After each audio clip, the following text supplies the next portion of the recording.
Hi friends, कैसे हैं आप लोग। मैं उम्मीद करता हूं कि आप लोग अच्छे होंगे, मस्त होंगे और आपका तैयारी बहुत ही बेहतर तरीका से चल रहा होगा। तो दोस्तों, आज हम इसमें डिस्कस करेंगे 50 प्रश्नों का, जो कि बहुत ही इम्पोर्टेंट है। जैसे कि railway, group D, Bihar police, SSC, ये सब सारे प्रश्न है दोस्तों, जो कि ये सभी एग्जाम में अब एक बार न एक बार आ चुका है। मैंने उसी प्रश्न को फिर से इसमें प्रीवियस ईयर का कवर किया है दोस्तों, क्योंकि आगे भी आने की संभावना है। तो चलिए दोस्तों, अगर आप दोस्तों बिहार पुलिस या मध्य निषेध या ग्रुप डी कोई भी एग्जाम देने जा रहे हैं तो आप इसे देख सकते हैं, क्योंकि बहुत ही इंपॉर्टेंट है ये सारे प्रश्न जो दोस्तों। और प्रीवियस ईयर क्वेश्चन है दोस्तों, मैं ये सब प्रश्न आया हुआ है, तो आपको देखकर पता ही चल जाएगा दोस्तों कि कैसा है। तो चलिए दोस्तों, आज हम स्टार्ट करते हैं और देखते हैं। आज का पहला प्रश्न ये रहा, कार्य का मात्रक क्या होता है। तो कार्य का मात्रक क्या होता है दोस्तों, जूल, न्यूटन, वाट या फिर डाइन। तो इसका राइट ऑप्शन हो जाएगा ऑप्शन नंबर ए हो जाएगा दोस्तों, ऑप्शन नंबर ए हो जाएगा जूल। कार्य का ऐसा मात्रक जो होता है वो जूल होता है। चलिए अब अगला प्रश्न को देख लेते हैं। प्रकाश वर्ष किसकी इकाई है, किसका इकाई है, समय की, दूरी का, प्रकाश वर्ष की चमकी का या द्रव्यमान का। तो इसका राइट ऑप्शन हो जाएगा दोस्तों option number D, option number B हो जाएगा। राइट ऑप्शन नंबर बी हो जाएगा। दोस्तों, अगर वीडियो अच्छा लगेगा तो प्लीज वीडियो को एक बार लाइक कर दीजिएगा, और अगर चैनल पे पहले बार आए हैं तो सब्सक्राइब भी जरूर कर लीजिएगा। चलिए दोस्तों, आज का तीसरा नंबर प्रश्न देख लेते हैं कि निम्न, ये रहा दोस्तों, सॉरी, तीसरा नंबर प्रश्न। निम्नलिखित में से कौन सी मात्रा जड़त्व का माप माप है। तो कौन सा हो जाएगा दोस्तों, वेग, त्वरण, द्रव्यमान या फिर भार। तो कौन सा दोस्तों जड़त्व का माप जो होता है, तो ऑप्शन नंबर सी हो जाएगा, द्रव्यमान दोस्तों, द्रव्यमान। Option number C, option number C हो जाएगा द्रव्यमान का। चलिए दोस्तों, आज अगला प्रश्न को देख लेते हैं। समय का मात्रक निम्नलिखित में से कौन सा नहीं है दोस्तों, कौन सा नहीं है। अधिवर्ष, चंद्रमा, प्रकाश वर्ष या फिर इनमें से कोई नहीं। तो इसका राइट ऑप्शन क्या हो जाएगा दोस्तों, प्रकाश वर्ष। जो समय का मात्रक नहीं है दोस्तों वो प्रकाश वर्ष है। ऑप्शन नंबर सी के साथ चलेंगे दोस्तों, ऑप्शन नंबर सी। चलिए दोस्तों, ये राज का पांचवा नंबर प्रश्न। पार से किसकी इकाई है। तो किसका इकाई है दोस्तों, दूरी का, समय का, चुंबकीय बल का या फिर प्रकाश की चमक की। तो इसका राइट ऑप्शन क्या हो जाएगा, इसका राइट ऑप्शन हो जाएगा ए, ऑप्शन नंबर ए हो जाएगा दोस्तों, दूरी की। दूरी की है दोस्तों, पारसे की इकाई है वो दूरी की है, याद रखेंगे। चलिए अगला प्रश्न को देख लेते हैं। ये रहा आज का अगला नंबर प्रश्न। ये रहा दोस्तों आज का छठा नंबर प्रश्न। ल्यूमेन किसका इकाई है, किसका मात्रक है दोस्तों। तो ल्यूमेन जो है दोस्तों किसका मात्रक है, ज्योति तीव्रता का, ज्योति अक्ष का है या फिर ये भी दोनों का है या फिर इनमें से कोई नहीं। तो इसका राइट ऑप्शन हो जाएगा दोस्तों ऑप्शन नंबर बी, ज्योति फ्लक्स का दोस्तों, ज्योति फ्लक्स का ल्यूमेन जो है वो मात्रक है ज्योति फ्लक्स का। तो ऑप्शन नंबर बी हो जाएगा राइट। चलिए अगला प्रश्न को देख लेते हैं दोस्तों। ये रहा, क्यूरी किसकी इकाई है दोस्तों, क्यूरी किसकी इकाई है दोस्तों, रेडियो एक्टिव धार्मिकता का या फिर तापक्रम का या फिर ऊष्मा या फिर ऊर्जा का। तो इसका राइट ऑप्शन हो जाएगा ऑप्शन नंबर ए हो जाएगा दोस्तों, ऑप्शन नंबर ए हो जाएगा, रेडियो एक्टिव धर्मिता का। तो ऑप्शन नंबर ए हो जाएगा। चलिए अगला प्रश्न को देख लेते हैं। दाब का मात्रक क्या होता है। तो क्या होता है दोस्तों, दाब का मात्रक क्या होता है, देख लेते हैं दोस्तों। पारसेक, इकाई, डाइन, जूल या फिर वाट। तो इसका राइट ऑप्शन हो जाएगा ऑप्शन नंबर ए हो जाएगा दोस्तों, पास्कल। ऑप्शन नंबर ए हो जाएगा, पास्कल जो है राइट ऑप्शन हो जाएगा। चलिए अगला प्रश्न को देख लेते हैं। कैंडेला किसका मात्रक है, कैंडेला किसका मात्रक है दोस्तों, किसका है। तो इसका ज्योति फ्लक्स का है, ज्योति प्रभाव का, ज्योति दाब का या फिर ज्योति तीव्रता का है। तो इसका राइट ऑप्शन क्या हो जाएगा, ऑप्शन नंबर डी हो जाएगा, ज्योति तीव्रता का दोस्तों, ज्योति तीव्रता का कैंडला जो है, याद रखेंगे दोस्तों। दोस्तों ये वो प्रश्न है जो कि हर एग्जाम में पूछा जाता है।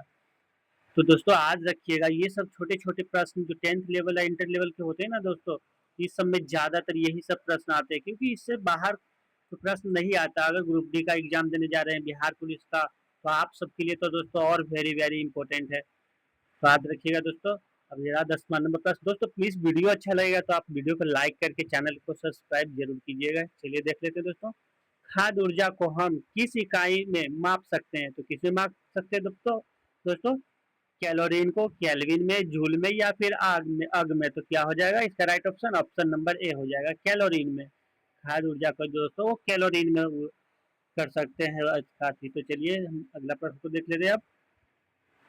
विद्युत मात्रा की इकाई क्या है।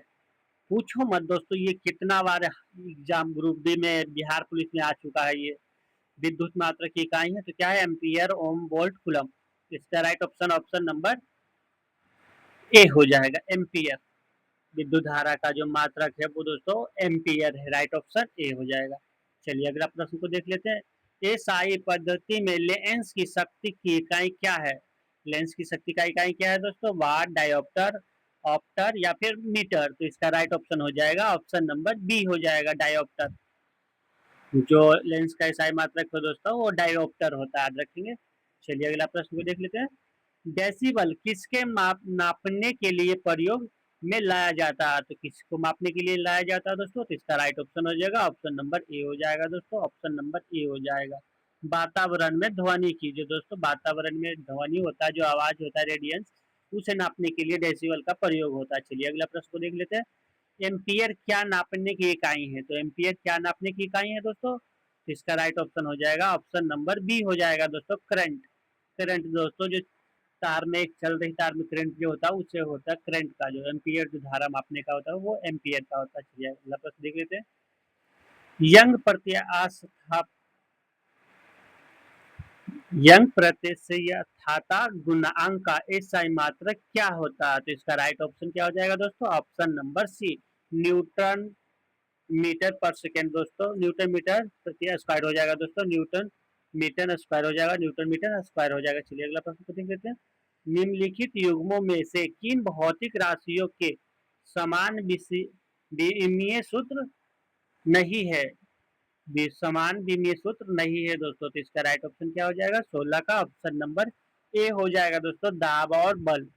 दाब और बल दोस्तों, इसका ऑप्शन हो जाएगा ऑप्शन नंबर ए, क्योंकि भौतिक राशियों का ये दोनों का समान नहीं होता, बल्कि कार्य या ऊर्जा का होता दोस्तों, आवेग और संवेग का होता। तो याद रखेंगे, ये भी प्रश्न बहुत बार आ चुका है। चलिए अगला प्रश्न को देख लेते हैं दोस्तों। ये रहा, एक खगोलीय इकाई, एक खगोलीय इकाई संबंधित है, किससे संबंधित है दोस्तों? तो इसका राइट ऑप्शन हो जाएगा ऑप्शन नंबर ए, सूर्य एवं पृथ्वी के बीच की दूरी जो दोस्तों खगोलीय दूरी दूरी कहलाता है। तो याद रखेंगे, ऑप्शन नंबर ए के साथ चलेंगे दोस्तों। प्लीज वीडियो अच्छा लग रहा है तो वीडियो को लाइक कीजिएगा। अगर दोस्तों आपने अभी तक हमारे चैनल को सब्सक्राइब नहीं किया तो प्लीज दोस्तों आपसे रिक्वेस्ट है कि आप चैनल को सब्सक्राइब कर लें। चलिए दोस्तों देख लेते हैं आज का 18वां नंबर प्रश्न, कि निम्नलिखित में से कौन एक सदिश राशि नहीं है दोस्तों? नहीं है पूछा दोस्तों, संवेग, वेग, कोणीय वेग या फिर द्रव्यमान। तो इसका राइट ऑप्शन क्या हो जाएगा दोस्तों? ऑप्शन नंबर डी हो जाएगा दोस्तों, द्रव्यमान। द्रव्यमान जो है दोस्तों वो सदिश राशि है, सदिश राशि नहीं है। बाकी ये जो संवेग, वेग, कोणीय वेग है दोस्तों, ये सब सदिश राशि है, याद रखेंगे। चलिए अगला प्रश्न को देख लेते हैं। पदार्थ के संवेग और वेग के अनुपात से कौन सी भौतिक राशि प्राप्त की जाती है? कौन सा भौतिक राशि प्राप्त किया जाता है दोस्तों? वेग, त्वरण, द्रव्यमान, बल। तो इसका राइट ऑप्शन हो जाएगा ऑप्शन नंबर सी हो जाएगा, द्रव्यमान। ऑप्शन नंबर सी हो जाएगा द्रव्यमान से। चलिए अगला प्रश्न को देख लेते हैं दोस्तों। अब ये रहा, शून्य में स्वतंत्र रूप से गिरने वाली वस्तुओं का क्या समान होता है? तो क्या समान होता है दोस्तों? तो समान होता है तो गति समान होता है, या फिर समावेग समान होता है, या फिर समान त्वरण होता है, या समान बल होता है। तो इसका राइट ऑप्शन क्या हो जाएगा दोस्तों? ऑप्शन नंबर सी हो जाएगा, समान त्वरण होता है। ऑप्शन नंबर सी, समान त्वरण होता है, याद रखेंगे। चलिए अगला प्रश्न को देख लेते हैं। रॉकेट किस सिद्धांत पर कार्य करता है? तो किस सिद्धांत पर कार्य करता है?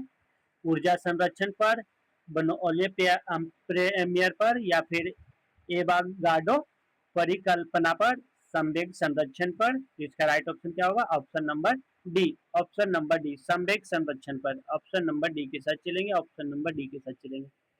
चलिए अगला प्रश्न को देख लेते हैं। अश्व यदि एक एक आंख एकाएक हो चलना प्रारंभ कर दे तो अब अवरोही के गिरने की आकांक्षा का कारण क्या है? दोस्तों अगर कोई आदमी एकाएक चलना स्टार्ट कर देता है तो उसका गिरने का कारण क्या है? इसका राइट ऑप्शन क्या होगा? Option number C, option number C हो जाएगा राइट, ऑप्शन नंबर सी, विश्राम जो है जड़त्व। विश्राम जो है जड़त्व, याद रखेंगे। चलिए अगला प्रश्न को देख लेते हैं। चलती हुई बस जब अचानक ब्रेक लगाती है तो उसमें बैठे हुए यात्री आगे की दिशा में गिरते हैं, इसको किसके द्वारा समझाया जा सकता है? तो किसके द्वारा समझाया जा सकता है? इसका राइट ऑप्शन क्या होगा? Option number B. Option number B हो जाएगा, सापेक्षता सिद्धांत। सापेक्षता सिद्धांत हो जाएगा ऑप्शन नंबर बी। सॉरी दोस्तों, ऑप्शन नंबर बी हो जाएगा इसका दोस्तों, sorry sorry, option number B हो जाएगा दोस्तों इसका, ऑप्शन नंबर बी हो जाएगा। न्यूटन का पहला नियम दोस्तों, न्यूटन का पहला नियम हो जाएगा ऑप्शन नंबर बी के साथ चलेंगे दोस्तों। चलिए अगला प्रश्न को देख लेते हैं दोस्तों। बल किसका गुणांक फल है दोस्तों? बल किसका गुणांक फल है दोस्तों? तो इसका राइट ऑप्शन हो जाएगा ऑप्शन नंबर बी। 24 का ऑप्शन नंबर बी हो जाएगा दोस्तों। द्रव्यमान और त्वरण का जो बल है दोस्तों, वो द्रव्यमान और त्वरण का गुणांक फल है, तो आज रखेंगे। चलिए अगला प्रश्न को देख लेते हैं। शरीर का वजन, शरीर का वजन क्या दोस्तों, ये बहुत ही अटपटांग सा प्रश्न है। शरीर का वजन तो क्या है दोस्तों? इसका राइट ऑप्शन हो जाएगा कितना था दोस्तों? 25। 25 का क्या हो जाएगा दोस्तों? ये रहा दोस्तों, देख लीजिए। इसका राइट ऑप्शन हो जाएगा ऑप्शन नंबर बी हो जाएगा दोस्तों। ध्रुवों पर अधिकतम होता है दोस्तों, ध्रुव पर जो है अधिकतम होता है, याद रखेंगे। चलिए अगला प्रश्न को देख लेते हैं। ये रहा, भारत का राष्ट्रीय ध्वज पहली बार कब फहराया गया था? तो कब फहराया गया था दोस्तों? तो 26 का हो जाएगा ऑप्शन नंबर 6। 1906 ईस्वी में, 1906 ईस्वी में राष्ट्रीय ध्वज को फहराया गया था। तो 1906 ईस्वी में फहराया गया था, याद रखिए दोस्तों, वेरी वेरी इंपॉर्टेंट है। भारतीय संविधान के किस अनुच्छेद में उपाधियों का अंत सुनिश्चित किया गया है? तो किसमें किया गया है दोस्तों? अनुच्छेद 14, अनुच्छेद 18 या अनुच्छेद 21 या फिर अनुच्छेद 17 में? इसका राइट हो जाएगा दोस्तों ऑप्शन नंबर बी हो जाएगा, अनुच्छेद 18। इसी में कहा गया दोस्तों, जितने भी आप कोई भी व्यक्ति को अगर कोई भी पुरस्कार मिलता है तो उसका वर्णन आर्टिकल 18 करता है। चलिए दोस्तों अगला प्रश्न को देख लेते हैं। दोस्तों प्लीज आपसे रिक्वेस्ट है कि अभी तक हमारे वीडियो को लाइक नहीं किए तो लाइक कर दीजिए दोस्तों, और अगर दोस्तों चैनल पे सब्सक्राइब अभी तक नहीं किया चैनल को हमारे, तो प्लीज सब्सक्राइब कर लीजिए दोस्तों। आपसे एक ही तो उम्मीद रहता है दोस्तों कि आप हमारे चैनल पे पहले बार आए तो प्लीज हमारे चैनल को सपोर्ट कीजिएगा दोस्तों। मैं रोजाना इसी तरह के आपके लिए वीडियो लाते रहता हूँ, तो बहुत मेहनत लगता है दोस्तों, प्लीज कर लीजिए कि हमारे चैनल को सब्सक्राइब। चलिए मैं उम्मीद करता हूँ दोस्तों कि आप लोग जरूर कीजिएगा, क्या ही जाएगा दोस्तों, एक ही तो उम्मीद, एक ही तो रिक्वेस्ट करते हैं कि आप हमारे चैनल को सपोर्ट कीजिएगा, फिर पढ़ते रहिए ना दोस्तों। हम कहाँ पे कुछ बोल देंगे आपको, लेकिन अभी तक प्लीज नहीं किए हैं तो कर दीजिए दोस्तों, क्या जाएगा, पैसा थोड़े लगता है दोस्त कि हाँ सब्सक्राइब करने में पैसा लगता है भाई, तो इसलिए हम नहीं करेंगे, कर दीजिए ना दोस्तों, क्या होगा। चलिए देख लेते हैं अगला प्रश्न को। प्रसिद्ध गीत गोविंद की रचयिता कौन है दोस्तों? कौन सा है दोस्तों? जयदेव है, कालिदास, कबीर या बाणभट्ट है? तो इसका राइट ऑप्शन क्या हो जाएगा 28 का दोस्तों? 28 का हो जाएगा ए। गीता गोविंद का जो रचयिता है दोस्तों जयदेव है, याद रखेंगे जयदेव, ऑप्शन नंबर ए हो जाएगा। चलिए अगला प्रश्न को देख लेते हैं। काजीरंगा राष्ट्रीय उद्यान किस राज्य में स्थित है? तो किसमें दोस्तों? मध्य प्रदेश, असम, पश्चिम बंगाल, उत्तराखंड। इसका राइट ऑप्शन हो जाएगा दोस्तों ऑप्शन नंबर बी, असम में दोस्तों, असम में। और अगर दोस्तों ये पूछ दे कि काजीरंगा राष्ट्रीय उद्यान किस लिए प्रसिद्ध है, तो फिर इसका राइट ऑप्शन हो जाएगा हाँ, एक सिंह वाला गेंडा दोस्तों, याद रखेंगे, एक सिंह वाला गेंडा हो जाएगा। चलिए फिर अगला प्रश्न को देख लेते हैं। भारत में सिलिकॉन वैली किस शहर को कहा जाता है? तो किससे कहा जाता है सिलिकॉन वैली दोस्तों? हैदराबाद, मुंबई, चेन्नई या बैंगलोर? इसका right option option number D हो जाएगा, बैंगलोर। बैंगलोर को सिलिकॉन सिटी कहा जाता है दोस्तों, याद रखेंगे, सिलिकॉन सिटी बैंगलोर को कहा जाता है, याद रखेंगे। चलिए अगला प्रश्न को देख लेते हैं दोस्तों। अंडमान और निकोबार द्वीप समूह की सबसे ऊंची चोटी कौन सी है दोस्तों? सैंड पिक है, माउंट थुलियर है, या फिर माउंट डिबा डियाबोली है, या फिर माउंट कोयबो है? तो इसका राइट ऑप्शन क्या हो जाएगा दोस्तों? Option number A. 31 का ऑप्शन नंबर ए हो जाएगा दोस्तों, सैंडल पिक। सैंडल पिक है दोस्तों, वो अंडमान और निकोबार द्वीप समूह का सबसे ऊंचा चोटी है, याद रखेंगे, जो बहुत ही इंपॉर्टेंट है। चलिए अगला प्रश्न को देख लेते हैं दोस्तों। सार्क का मुख्यालय कहाँ है? कहाँ दोस्तों? नई दिल्ली, ढाका, काठमांडू या थिम्पू? तो इसका राइट ऑप्शन हो जाएगा option number C, Kathmandu. SAARC का जो है काठमांडू है दोस्तों, काठमांडू। ऑप्शन नंबर सी के साथ चलेंगे, काठमांडू। चलिए अगला प्रश्न को देख लेते हैं। कावेरी जल विवाद किस दो राज्यों में है? तो कौन सा दो राज्य में दोस्तों? तमिलनाडु और कर्नाटक है, या फिर केरला और कर्नाटक है, आंध्र प्रदेश और तमिलनाडु है, या फिर उड़ीसा और आंध्र प्रदेश में है? तो इसका राइट ऑप्शन हो जाएगा ऑप्शन नंबर ए, तमिलनाडु और कर्नाटक में है। जो तमिलनाडु और कर्नाटक में है दोस्तों। कावेरी जल विवाद है दोस्तों, वो तमिलनाडु और कर्नाटक में है, याद रखेंगे। चलिए अगला प्रश्न को देख लेते हैं। ये रहा, विजयनगर साम्राज्य की स्थापना किसने किया था दोस्तों? इसका राइट ऑप्शन क्या हो जाएगा? Option number A. Option number A हो जाएगा। हरिहर और बुक्का ने किया था दोस्तों। विजयनगर की स्थापना जो है हरिहर और बुक्कर ने किया था, याद रखेंगे। चलिए अगला प्रश्न को देख लेते हैं। ये रहा कि भारत भारत के किस राज्य में लोसार उत्सव मनाया जाता है? तो किसमें मनाया जाता है दोस्तों? असम, सिक्किम, केरल या फिर गोवा? इसका राइट ऑप्शन क्या हो जाएगा? 35 का ऑप्शन नंबर बी। सिक्किम और लद्दाख में मनाया जाता है दोस्तों। सिक्किम और लद्दाख में लोसार उत्सव मनाया जाता है, याद रखेंगे। चलिए अगला प्रश्न को देख लेते हैं। अर्थशास्त्र का जनक किसे माना जाता है? Adam Smith. तो इसका राइट ऑप्शन एडम स्मिथ हो जाएगा। अर्थशास्त्र का लेखक किसे माना जाता है? तो एडम स्मिथ को माना जाता है। 36 का, सॉरी दोस्तों, अर्थशास्त्र का जनक किसे माना जाता है? तो अमर्त्य सेन। इसका राइट ऑप्शन अमर्त्य सेन हो जाएगा। इसका अर्थशास्त्र का जनक किसे माना जाता है? तो अमर्त्य सेन दोस्तों। इसमें कंफ्यूजन है थोड़ा सा, तो आप देख लीजिएगा। चलिए अगला प्रश्न को देख लेते हैं दोस्तों। ये रहा कि योजना आयोग की स्थापना कब हुई थी दोस्तों? कब हुआ था? 1947, 1950, 1951 या फिर 2014 में? इसका राइट ऑप्शन हो जाएगा ऑप्शन नंबर बी हो जाएगा, 1950 में। योजना आयोग का जो स्थापना हुआ था 1950 में हुआ था, याद रखेंगे। ऑप्शन नंबर बी के साथ चलेंगे। चलिए अगला प्रश्न को देख लेते हैं। किसे भारतीय पूर्ण जागरण का जनक कहा जाता है? तो किसे कहा जाता है? तो इसका राइट ऑप्शन हो जाएगा ऑप्शन नंबर बी, राजा राम मोहन राय को हो जाएगा। ऑप्शन नंबर बी हो जाएगा, राजा राम मोहन राय का हो जाएगा। किसे भारतीय पूर्ण जागरण का जनक कहा जाता है? इसका right option option number B हो जाएगा। चलिए अगला प्रश्न को देख लेते हैं। बिहू किस राज्य का प्रसिद्ध लोक नृत्य है? दोस्तों पूछो मत, अब तक ग्रुप डी और बिहार पुलिस में ये कितने बार ये एग्जाम आ चुका है, इस पे कहने की बात नहीं। बिहार पुलिस और ग्रुप डी में बहुत बार ये एग्जाम में ये प्रश्न आ चुका है दोस्तों। बिहू, गरबा, भागड़ा, गिद्दा, ये सब है दोस्तों, बहुत ही इंपॉर्टेंट हो जाता है, तो याद रखेंगे। तो इसका राइट ऑप्शन हो जाएगा बिहू का ऑप्शन नंबर ए हो जाएगा, असम। बिहू का है जो दोस्तों, वो असम का है, राज्य का प्रसिद्ध लोक नृत्य है। बिहू जो है वो असम का है, याद रखेंगे। भारत का सबसे लंबा राष्ट्रीय राजमार्ग कौन सा है दोस्तों? इसका ऑप्शन हो जाएगा ऑप्शन नंबर बी, NH44 दोस्तों, नेशनल हाईवे 44 है, जो भारत का सबसे लंबा राष्ट्रीय राजमार्ग है। वेरी वेरी इंपॉर्टेंट, चाहे आप कोई भी एग्जाम देने जा रहे हो दोस्तों, बहुत इंपॉर्टेंट है। जापान की संसद को क्या कहा जाता है दोस्तों? जापान की जो संसद है उसे क्या कहा जाता है? तो उसे डाइट कहा जाता है दोस्तों, डाइट। ऑप्शन नंबर बी हो जाएगा, डाइट हो जाएगा। ऑप्शन नंबर बी को डाइट कहा जाता है दोस्तों, जापान की संसद को डाइट कहा जाता है, याद रखेंगे। तो ये आज का 42वां नंबर प्रश्न।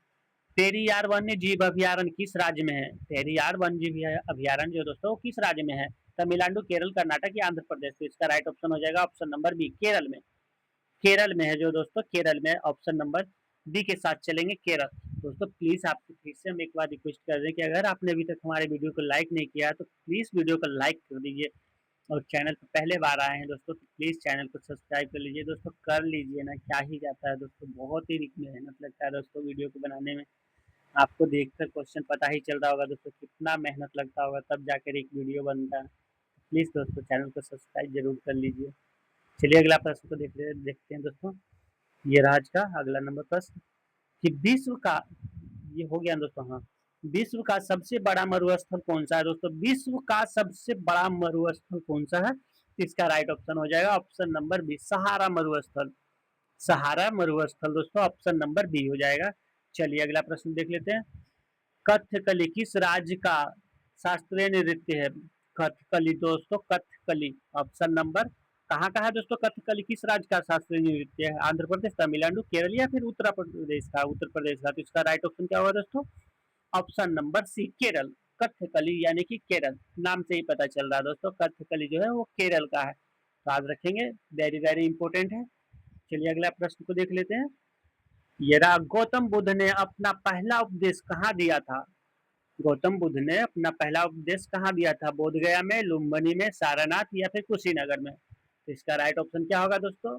Option number C. Option number C, Gautam Buddha जो दिए थे सारनाथ में दिए थे। ऑप्शन नंबर सी के साथ चलेंगे, गौतम बुद्ध सारनाथ में दिए थे, याद रखेंगे।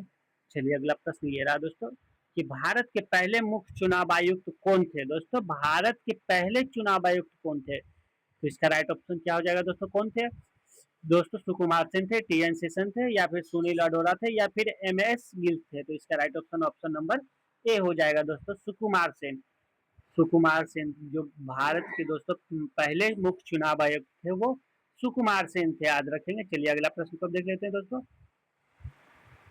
किस ग्रह को भोर का तारा या सांझ का तारा कहा जाता है दोस्तों? वेरी वेरी इंपॉर्टेंट दोस्तों, ग्रुप डी या बिहार पुलिस में पूछना मत, रिकॉर्ड बना दिया इस प्रश्न ने तो अभी तक। मंगल है, बुध है, शुक्र है या बृहस्पति? तो इसका right option option number C हो जाएगा, शुक्र को। दोस्तों मॉर्निंग स्टार या सांझ का तारा बोलिए, ये इसी को कहा जाता है, शुक्र को, याद रखेंगे। चलिए दोस्तों, ये रहा आज का 48वां नंबर प्रश्न। अंतरराष्ट्रीय न्यायालय आईसीजे का मुख्यालय कहाँ है दोस्तों? तो कहाँ है?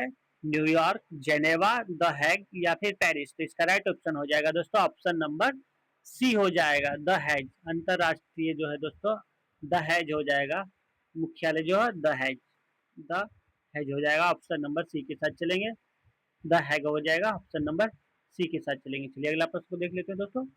लोथल जो सिंधु घाटी सभ्यता का एक बंदरगाह था, वर्तमान में कहाँ पर स्थित है? वेरी वेरी इंपॉर्टेंट दोस्तों, बहुत ही इंपॉर्टेंट प्रश्न है दोस्तों। राजस्थान, पंजाब, गुजरात या हरियाणा? तो इसका राइट ऑप्शन हो जाएगा दोस्तों ऑप्शन नंबर सी हो जाएगा, ऑप्शन नंबर सी, गुजरात। दोस्तों अगर ग्रुप डी या बिहार पुलिस का एग्जाम अगर आप देने जा रहे हैं तो इस सब प्रश्न दोस्तों आज कर लीजिए, रट लीजिएगा दोस्तों। मेरा सिंधु सभ्यता से एक वीडियो भी है जो कि यूट्यूब पर मैंने 50 प्रश्नों का डाला हुआ है, तो वो आप चाहे तो उसे जाकर देख सकते हैं, क्योंकि दोस्तों बहुत इंपॉर्टेंट है सिंधु सभ्यता घाटी, जो कि हर बार एग्जाम में आता ही आता है।